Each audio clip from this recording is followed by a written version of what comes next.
BMP TV Professional Update. Habari ya mida ndugu mpenzi mtazamaji wa BMP TV online popote ulipo. Sauti yako ya uhakika ya habari, taarifa na uchambuzi wa matukio makuu kutoka hapa nyumbani na duniani kote. Ni mimi Bila Pengo Olua na kuletea taarifa kamili kwa muda huu. Tusogee pamoja kwenye habari za leo. Usisahau kusubscribe, kulike, kushare na kucomment ili uwe kwanza kupata update zetu zenye uhakika na zenye kuaminika zaidi. Na huu ni mtasari wa habari. DRC.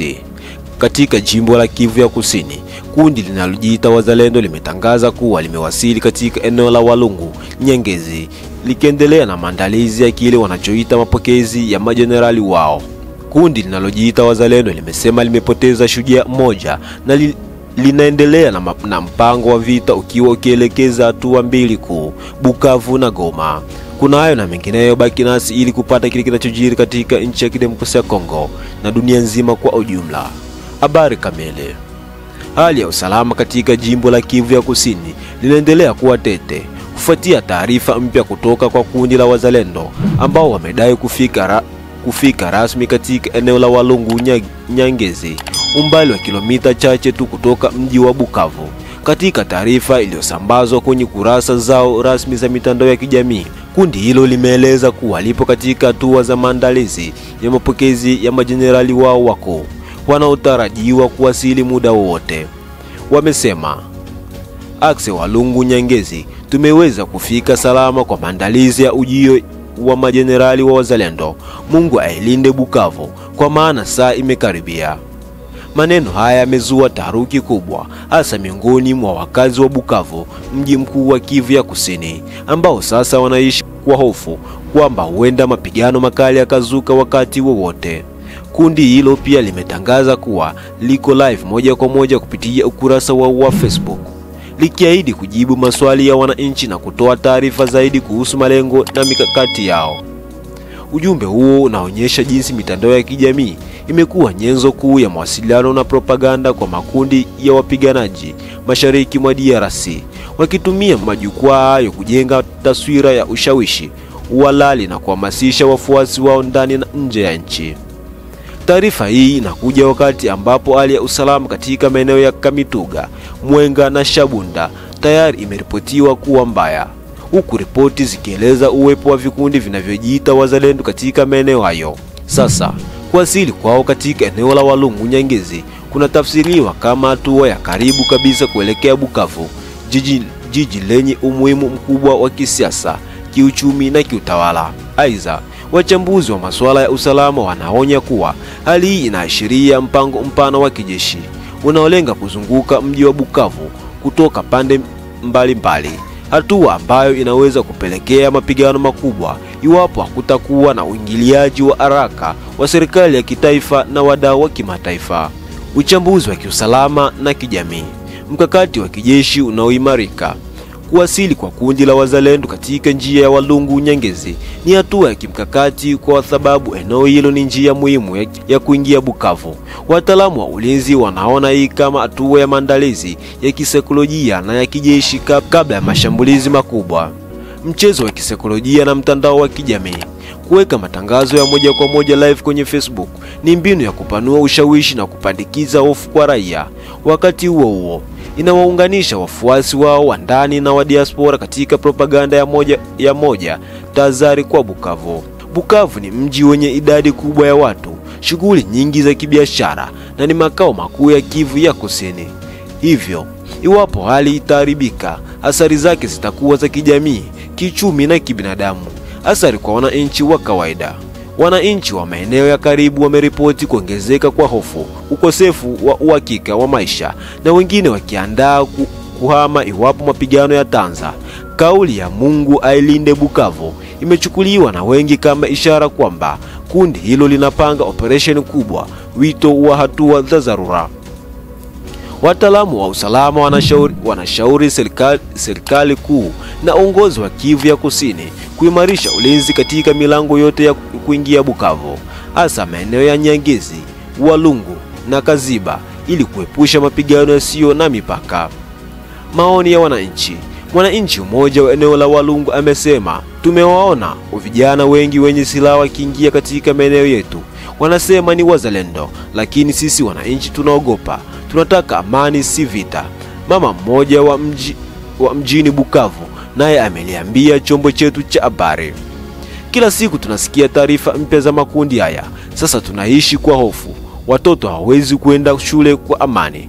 Kwa upande mwingine, kijana mmoja anayejitambulisha kama mfuasi wa wazalendo amesema, ni wakati wa ukombozi, Bukavu lazima ikombolewe, tuko tayari hadi mwisho. Maoni haya yanadhihirisha mgawanyiko wa kisaikolojia na kiitikadi miongoni mwa wananchi, kati ya wanaotamani amani na wale wanaoamini mapambano ndio njia pekee ya mabadiliko. Taarifa hii kutoka eneo la Walungu Nyangezi ni ishara ya wazi ya mabadiliko ya nguvu katika mzozo wa mashariki mwa Jamhuri ya Kidemokrasia ya Kongo. Kundi la wazalendo linajionyesha kuwa na ujasiri, likitangaza wazi uwepo wake karibu na Bukavu na likiomba ulinzi wa Mungu kwa raia, huku likisisitiza kuwa saa imekaribia. Wakati huo wananchi wanaendelea kuishi katika hali ya wasiwasi, wakitarajia hatua thabiti kutoka kwa serikali na jeshi la kitaifa FARDC kuhakikisha kwamba Bukavu, mji wa amani, biashara na utawala, haugeuki uwanja wa mapigano. Bado tupo hapa DRC katika maeneo ya Walungu Nyangezi. Katika matukio mapya mashariki mwa Jamhuri ya Kidemokrasia ya Kongo, kundi linalojiita wazalendo limetangaza kupoteza mmoja wa wanachama wake alielezwa kama shujaa aliyeugua katika taarifa yao ya umma.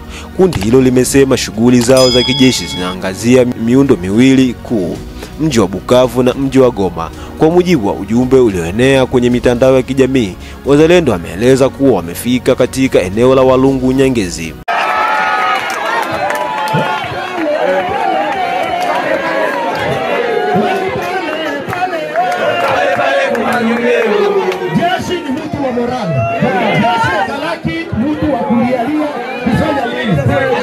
Okay, tunacheza mwimbo ya mwisho sasa. Viongozi na wili wakuya.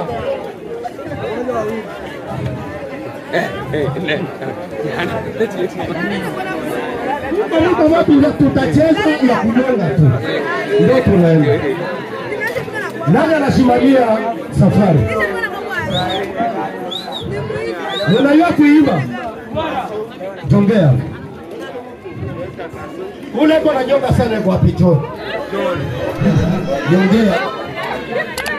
Niye na nyongea. Nyongea. Hapana wakiwe. Morale mati. Morale mati. Wayaka. Bakoma naona kule manyota.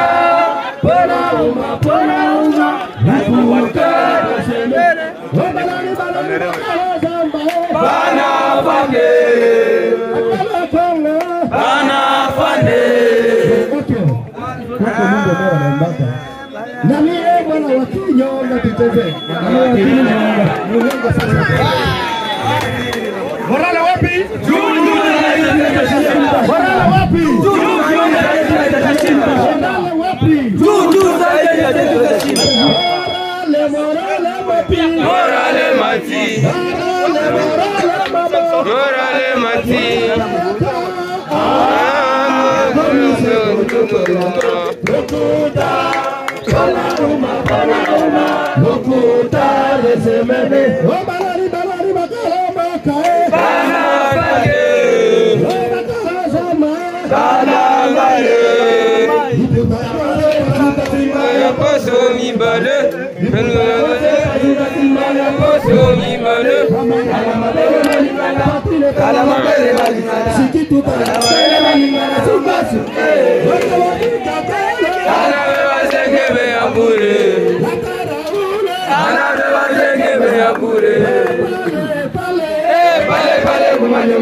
Kwa ajili ya maandalizi kabla ya hatua zaidi, pia wameitangaza shughuli yao kuwa ya moja kwa moja live kupitia ukurasa wao wa Facebook, wakiahidi kujibu maswali ya waasi na kutangaza mipango yao.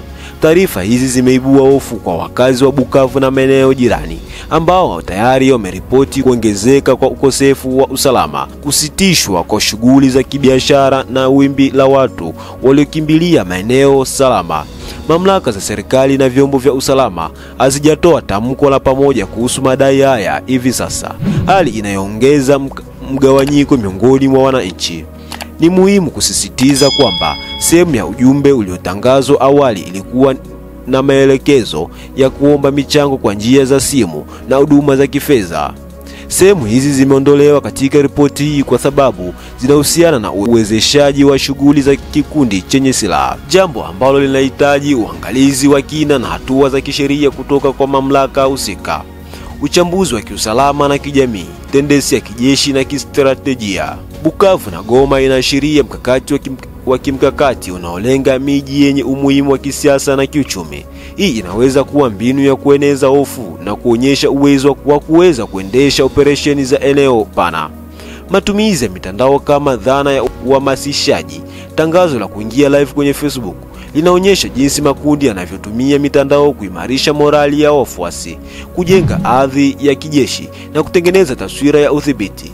Hii ni sehemu ya mbinu za kisasa za propaganda zilizo na athari kubwa kwa umma, hatari kwa raia na huduma za kimsingi.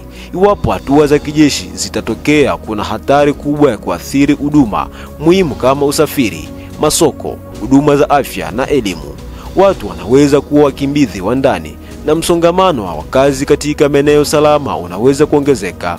Changamoto kwa vyombo vya uchunguzi na ulinzi. Lawama na kutoaminiana kwa kiwango cha juu kati ya raia na vyombo vya usalama vinaweza kufanya usimamizi wa mzozo kuwa mgumu zaidi.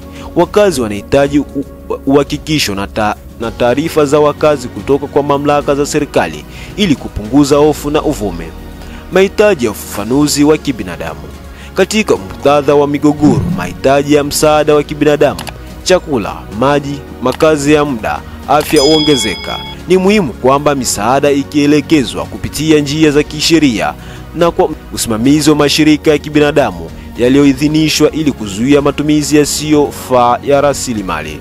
Maoni ya wananchi. Mwananchi mmoja kutoka eneo la Walungu alisema, "Tumeshuhudia harakati za vijana wenye silaha. Tunataka amani, si vita." Manaibu wa familia mjini Bukavu wamesema, "Habari hizi zinafanya watoto wetu wasiende shule kwa hofu. Tunahitaji ufafanuzi na ulinzi." Kwa upande mwingine, baadhi ya wafuasi wa kundi wamesema, "Tumechangia hazi, tumeendelea na azma yetu. Tunataka mabadiliko." Maoni haya yanaonyesha mgawanyiko wa kijamii. Wapo wanaotaka amani na usalama na wapo wenye msimamo mkali unaoshinikiza mabadiliko kwa nguvu. Mapendekezo ya kutenda kwa mamlaka na wadau. Mamlaka za kitaifa zinapaswa kutoa taarifa na uwazi zenye ukweli juu ya hali ya usalama kwa lengo la kupunguza uvumi na hofu miongoni mwa wananchi. Vyombo vya usalama vichukue hatua za kuhifadhi njia za kuingia na kutoka Bukavu na maeneo ya jirani bila kuathiri raia wasio na hatia. Mashirika ya kibinadamu yawe tayari kutoa msaada wa dharura kwa watu waliokumbwa na mzozo, na usambazaji wa msaada ufanywe kupitia chaneli zilizothibitishwa.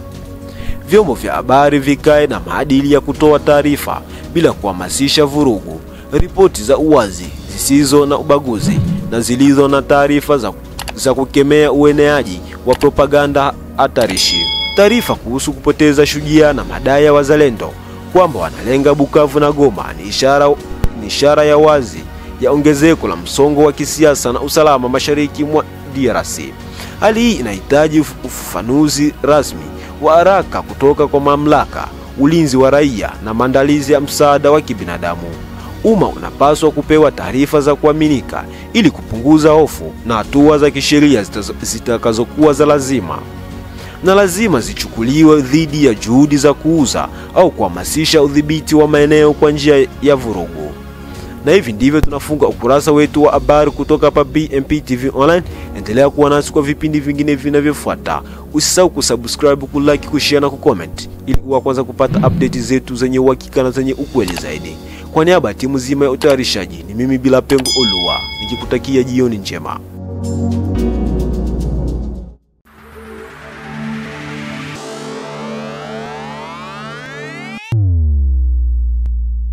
BMP TV Professional Update.